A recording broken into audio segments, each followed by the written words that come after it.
Let's get this party started.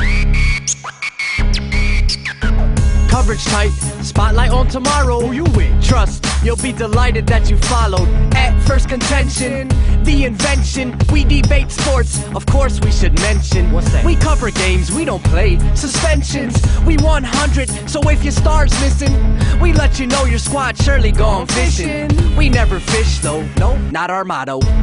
We sport on deals, on court, on fields. The victors, the vengeance, the legends, latest invention. Phirst Contention. I said, hola, senors and senoritas. Welcome to another episode of Phirst Contention. I'm your boy, Marvin Banks, here with Miss Jolly, and over to my immediate left, Tebow, Sosina. Salutations, folks. Great show on the works. Like Marv said, Miss Jolly's still with us. Great show. Like I said, what are we going to give to him?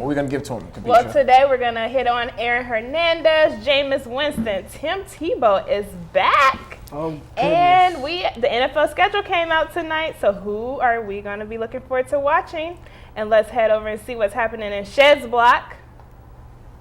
What's going on, ladies and gentlemen? Strive higher every day. Let's have a good show today. We're talking about NFL. We're talking about the Hernandez trial. And Tebow is back. Let's go, fellas. All right. We begin on a more sober note. Word came down. The jury has found former New England Patriots tight end Aaron Hernandez guilty of the murder of Odin Lloyd, first-degree murder, life in jail without the possibility of parole. Yeah, it sounds as bad as it actually really is. Marv, your thoughts on the trial and how it all played out? When you think about the evidence that they had, no murder weapon, no eyewitness, no motive, but they still was able to get a first-degree murder trial and first-degree decision on Aaron Hernandez. To me, it was shocking because you've seen in the past that a lot of athletes have been able to maneuver their way out of certain situations like this. But to have those three key elements and still get a first-degree murder, not second-degree, but a first-degree murder charge. Now, we don't know if he did it or not, but we do know that he has something to do with something. Did he pull the trigger? We don't know. Did he hire somebody to do it? We don't know. But we know that he was part of a conspiracy group that ended the life of Odin Lloyd. So, Peter, Definitely. I think it's a tough one for sure. I mean, I was kind of keeping up with the trial, and I noticed that they brought his fiance to come and testify, and nothing that she said helped his character at all. I don't think that helped. I don't think the fact that he is going to be going to trial again at the end of this year for a double homicide. So I think all those things played a part into it, whether that's legal, whether that's fair, I'm not sure. And then when they described the way that this man was killed, it's just hard to think about. Exactly. So when you talked about Ms. Jenkins' testimony, she said that Aaron Hernandez gave her a box, told her to get rid of it. Yep.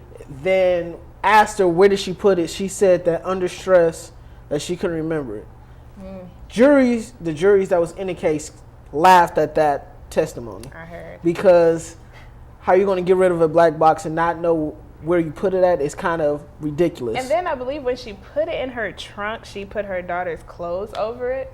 Yeah, it was just, it's a lot of uncertainty with that testimony. Ty? Uncertainty seems to be the ongoing theme. You talk about this group that he was with, we don't know. What's the motive? We don't know. The murder weapon, we don't know. And so in a day and age when, again, we did touch on this case in the past here, where the burden is on, the prosecution to really prove without a shadow of a doubt that this man, Aaron Hernandez, took someone's life. And I feel like there's a lot of question marks kind of in the air. He's for sure guilty in the court of, of public opinion. Mm-hmm. But when it comes down to the nuts and bolts of it, I don't think there was enough for a conviction. At least not to the extent That that it came. that was given. To look at someone like a Darren Sharper and all the things that he was doing. all the evidence we have for him and what he got. And too, but did you notice that Aaron Hernandez's lawyer, when he was arguing the case, he placed Aaron Hernandez at the scene. Yeah. So like, I don't know if that's the best tactic to even bring him to have something to do with it. If somebody, Yeah, to concede, valuable pieces of information like that, like, okay, Aaron Hernandez was at the scene. Well, he had to have something to do with it. 3 people walked in, 4 people walked in, 3 people walked out. What happened to that other person? Yeah. So, you're going to place him at the scene of the crime. But Aaron Hernandez's demeanor, though, throughout the whole trial, it was just kind of I don't want to say nonchalant. He was just pale. He just didn't say too much, motionless.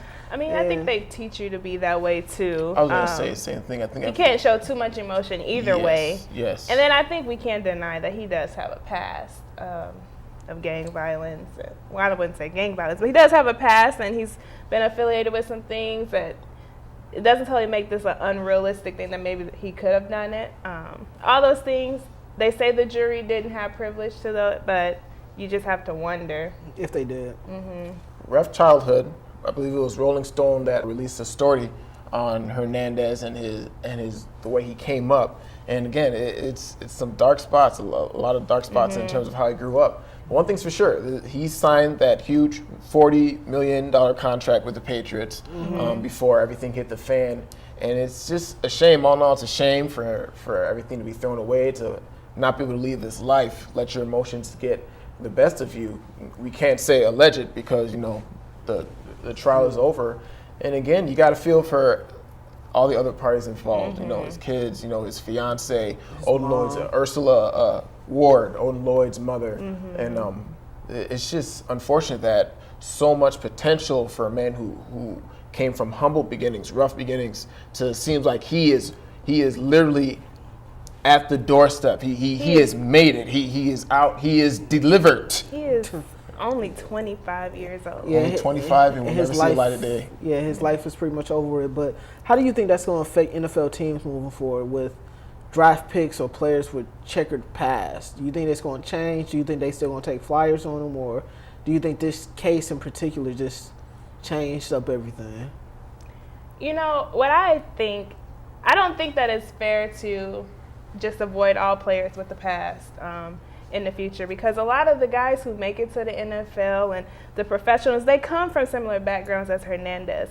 What I think this is a good time for is for the NFL to really take a stand and make an impact on young boys' lives that are likely going to go into the NFL. I mean, they are an organization that has really been trying to take into consideration how much of a role model they are, but what are they doing on a proactive measure to really get in there and make an impact on these young boys' lives and not just leave it to the NFL players once they make it out to give back, but as an organization to really get behind and figure out what is it that pushes young boys to crime, that pushes young boys to violence and gangs and drugs and all those things. Like, this is the time to stand up and really figure out how can we stop this before they become adults. When it comes down to it, your back's against the wall, you got to survive. You got to do what you got to do. But a lot of these players, it's more so, poverty and humble beginnings, like we say, seems to be the ongoing theme. But when you're crossing the boundary into, certain cliques or certain groups that you're hanging around that may have a certain type of influence on you, it's different. So you definitely got to stick with the players who seem to have that really, really close family ties, and their motivation is being able to support their family, and without that, as bad as the past and these cliques, like I'm saying. So I got to stay away from certain guys. They said they keep an eye on everyone. Who was the player? Was it Des Bryant? They watched how many times Des Bryant went into a club, and after some people out, it's too many times in a club.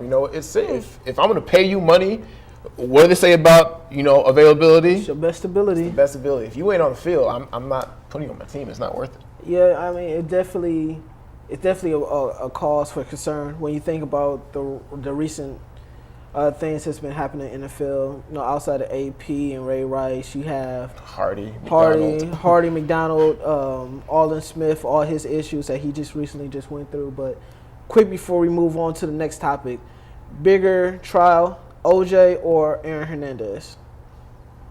I think OJ was. I think it was more in the spotlight. It just had more. It's grim subject, but more luster. Grim subject, but I'm not trying to. You know what I'm trying to say. Yeah, I understand. Okay. Yeah, I would say OJ was the more popular trial. I think people Cochran. who were outside of the football realm took an interest in it. Definitely so. Well, let's move on to our next topic too as well.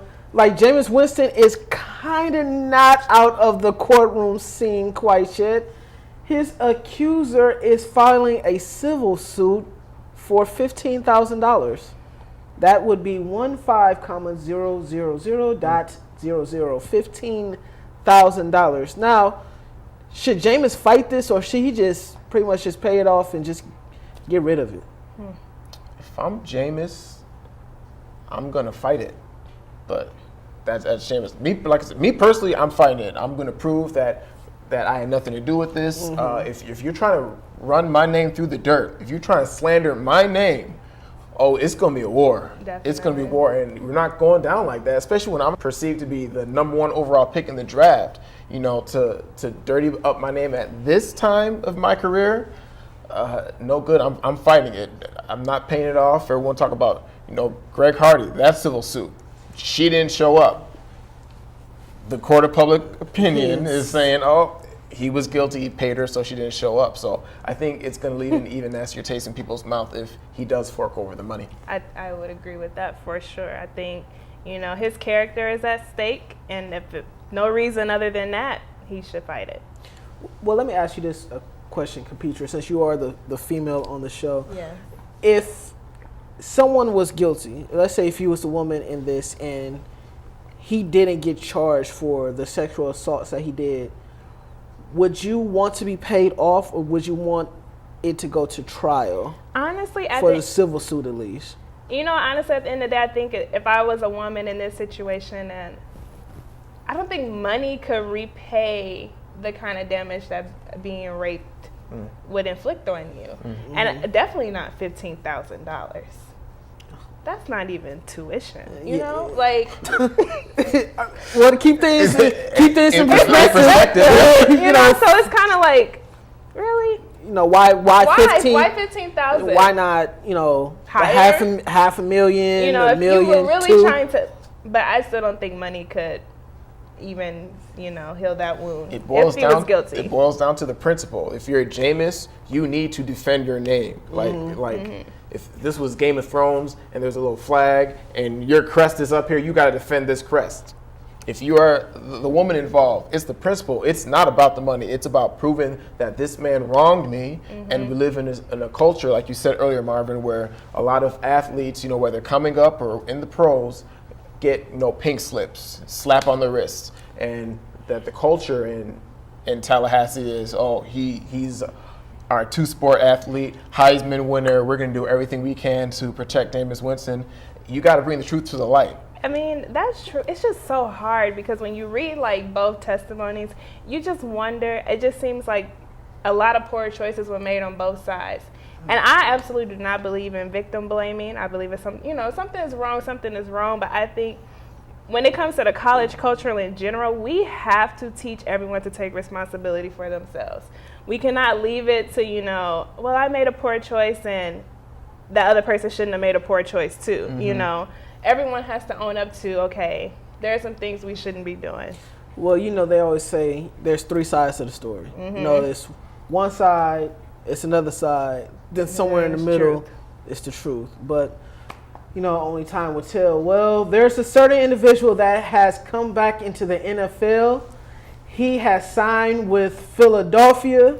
His name is Timothy Tebow. Whoa. I know one person who is very, very interested in talking about Tebow. Elated. That's my man Shed over there in Shed's blog. Shed, what do you have for us? Tebow's back. Ladies and gentlemen, no weapon formed against him shall prosper. On a Sunday, he gets signed with the Philadelphia Eagles. It was on a Sunday. After about, a 2-year hiatus, he's back in the Chip Kelly offense. Now, this is hilarious because obviously Chip Kelly is, dusting off his shoulders, showing the NFL that, hey, this is my system, it's gonna be my way, and this is another chip off the block that I'm just gonna take, and I'm gonna show you guys what I can do with it. Who's to say who's gonna be that quarterback in that situation, or even if Tebow's gonna be the quarterback for that offense? But Chip Kelly is really showing his ego right now, just kind of bringing on Tim Tebow, and he has all these quarterbacks that were people's trash and is trying to make them treasure for his offense. Obviously, Sam Bradford is going to be the starter for right now because of that huge contract that he has. But when you bring Tebow on your team, you're going to have a crowd, you're going to have a following, and they're going to want to see this man play. So it's going to be interesting to see what's going to happen with this offense, what he's going to do to get Tim Tebow incorporated. Obviously, it's a one-year contract, so he's going to have to try to use him in some unique way to make his team get some wins. And if that happens, oh my God, here we go. Tebow Mania is back. Hey-oh. But I don't know, man. Chip Kelly, once again, doing it crazy. Fellas, I just want to get your thoughts on this. What do you think Chip Kelly is going to do with Tim Tebow? And how do you feel about it? Tim Tebow's back in the NFL, man. It seems like all is great in the world, I guess. Why, Chip? Why? Why must this come into fruition? Why? Ty? Why, Ty? Why is Tebow in the NFL? What purpose does he bring being in the NFL? All right. So, QBR is not the greatest. Everyone likes to think back to that Kansas City game where he only completed 2 passes and still won the game. Exactly. Steve probably mad because, the Steelers went up there and Ike Taylor swagging got burned on a touchdown by Tebow to thank God he's DT. retired. First play of overtime. Why not? There's so many other terrible second and third rate quarterbacks in the league. You tell me that Tim Tebow doesn't deserve a chance to be inside the league with what he did with the Broncos in combination with a good defense and a good kicking game. But hey, if you don't turn the ball over, if your teammates believe in you and you can elevate their play, especially when it's crunch time, you deserve a spot in the league, man. Chip Kelly, owner of the offseason. Do you really believe that? He got him, Tim Tebow. Computer, I think he really does. He really wholeheartedly believes that. He really does. And I know Steve touched about Sam Bradford being the possible starter in Philadelphia. We don't know. You breathe on Sam Bradford. He might be done for the rest of his career. Yeah, that's true. Yeah. So we don't even know. But it's a long OTA. Yeah, it's a very long OTA. Hopefully he makes it through. But let me throw a stat out there to you, Ty. And we talked about this yesterday. Timothy Tebow has not, let me repeat, has not completed a pass since 2012. It's been 3 years since he's completed a pass. Was that in the the regular touchdown season? In overtime? It doesn't matter. It doesn't matter. 316. Okay, don't forget that he went to the New York Jets, where Rex Ryan doesn't know what he's doing when it comes to offense. Eric Mangini was running the offense. Then he went to the Patriots, and he hasn't Tom Brady, played he's in not a full-on game in 2 seasons, though. There's a lot of people who won't play ahead of Tom Brady. He was on the SEC network. He's on SEC now. He was doing what we're doing. He's sitting back. He's up here commentating about the SEC. If you're launching a network with one of the greatest players to come from your division and he has no work, you're going to have him come and launch your network, okay? Oh, my goodness. If God is for you, who can be against you? Oh, my Church letting out on a Sunday as Tebow gets signed back to the league. Stop hating on Tebow, man. Computer, can you please talk to some sense into him? Until this man plays a full season and has a sub 500 record, I'm not I'll going to be surprised to see if he makes it out of preseason, to be honest. For him to be on an active roster his problem is decision making. He hasn't played in a full pace game in how many seasons? It's not decision making. He can't throw. It's that fact. Well, yeah. So and he's getting older. He has not played at that level. He's been sitting behind analyzing. He probably thinks he knows now from watching from the Eiffel Tower. So you have Mark Sanchez. OD of little faith. You have Matt Barkley. Excuse me. Sam Bradford, Tim Tebow, and they have another quarterback on the roster too as well. Yeah, they're stacked. Yeah. If in at best third string, but I don't see it happening. Well, let me ask you this question: whose quarterbacks would you rather have now? The Philadelphia Eagles with their Ludney and stable of quarterbacks, or the stable of quarterbacks in Columbus, Ohio, at Ohio State? OSU. Oh wow, that was I'm taking OSU. real quick and easy. I don't even gotta think about this one. Oh wow, Capetra? Yeah, I don't know anybody but Tebow, honestly. Ohio State. That would be for Ty's favorite number. That would be a three-peat. I'm taking 12 gauge. 12 gauge. 12 gauge. Braxton. Don't forget about You know, Braxton. I'm taking them right now. I can't even fathom any What's of these the other player's quarterbacks being in the Guyton? league more than Guy did some good things too. more than another 3 years. I can't fathom them being in the league much longer. Don't Maybe they'll forget. shock us all. Oh yeah. I bet he will. You know what? He's done it before. I'll tell you that much.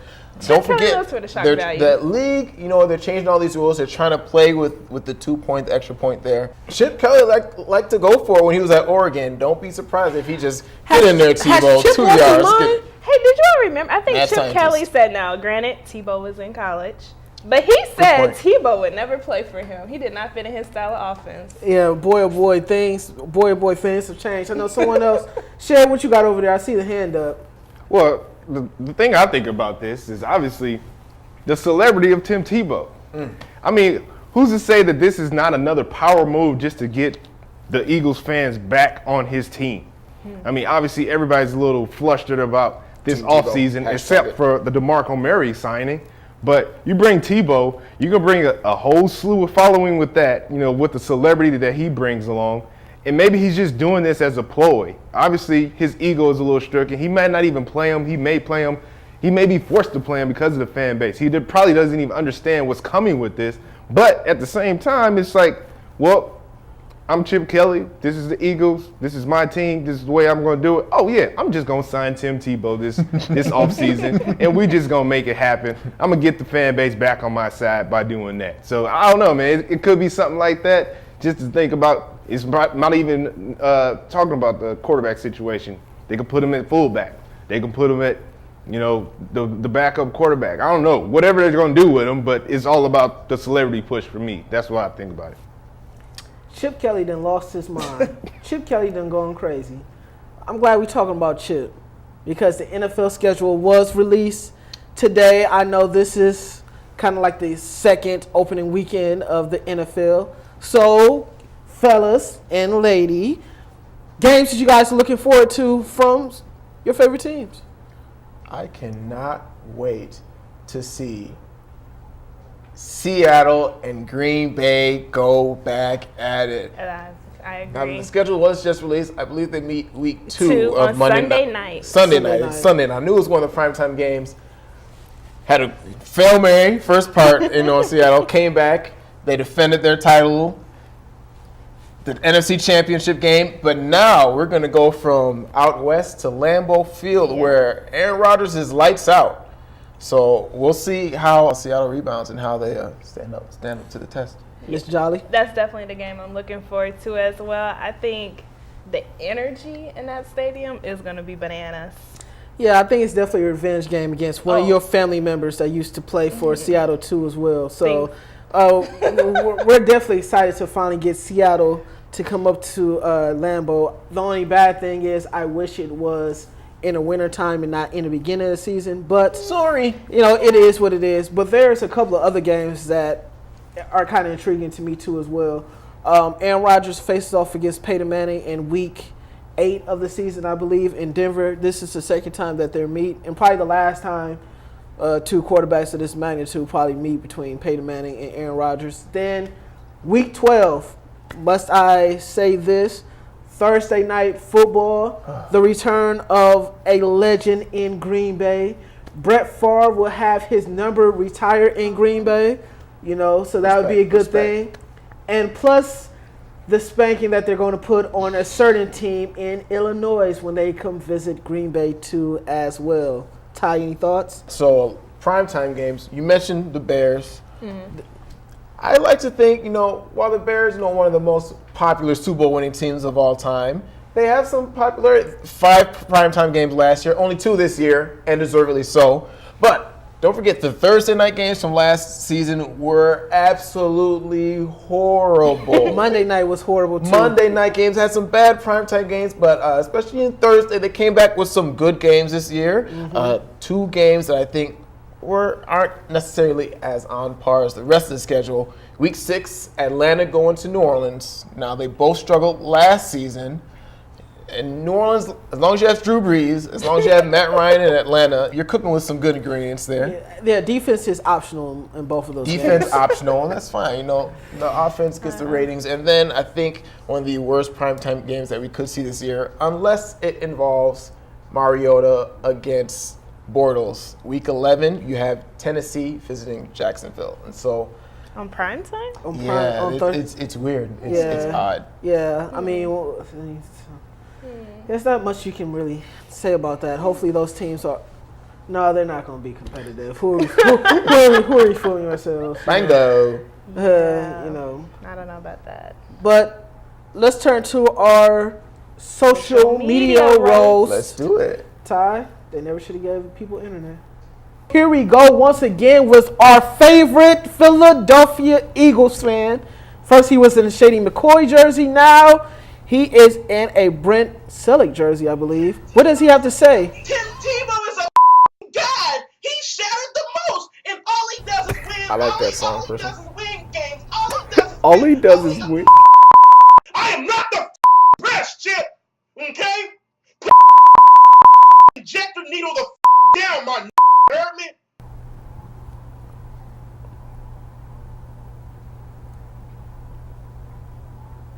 My man's ready to have an aneurysm. Wow. You can say passionate, right? I guess Philadelphia fans are... Crazy. Who we thought they were? Yeah, exactly. Exactly. I told you. Told you about this Tebow, Steve. Look what Tebow's doing to people in Philadelphia, Steve. Oh, my God. I didn't think it was that bad. Tebow ain't changing people in Philadelphia.